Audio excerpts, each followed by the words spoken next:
Stock market for beginners, how it really works, step by step. Process. You've probably heard people say, invest in the stock market. But if you've ever felt confused, overwhelmed, or afraid to lose money, this video is for you. Let's break down how the stock market works in plain English. No jargon, no stress. Hey, welcome to Money Mint, where we make personal finance clear, simple, and actionable. Today, I'm explaining stock market basics for total beginners so you can start building wealth with confidence. Let's jump in. What is the stock market? Think of the stock market as a giant marketplace where people buy and sell parts of companies. These parts are called stocks or shares. When you own a stock, you own a tiny piece of that company.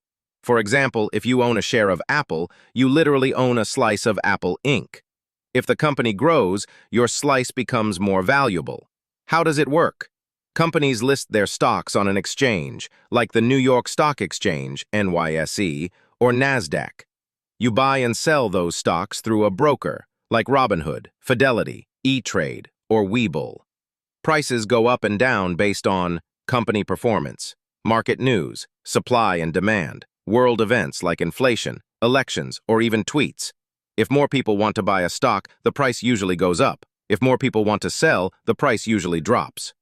Why do people invest in stocks? Two main reasons. Growth.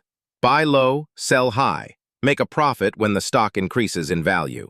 Dividends. Some companies pay out a portion of profits to shareholders regularly.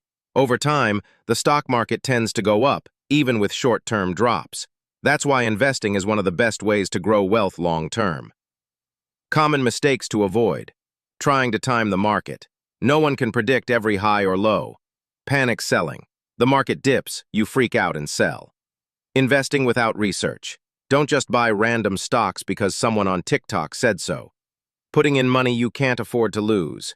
Always invest after you've covered your bills and emergency fund. How to start investing. Step 1. Choose a brokerage, like Robinhood, Fidelity, or Charles Schwab. Step 2. Open an account, individual, Roth IRA, etc. Step 3. Fund your account. Step 4. Start small. Buy one stock or try index funds like VTI or SPY. Step 5. Stay consistent. Even $10 per week adds up over time. Many apps now offer fractional shares, so you don't need $300 to buy one stock. You can start with just a few bucks. The stock market isn't a get-rich-quick scheme, but it is one of the smartest ways to build long-term wealth. And the earlier you start, the more powerful it becomes. Question of the day. Are you investing already or just getting started? Let me know in the comments. Don't forget to like, subscribe, and share this with someone who's ready to grow their money.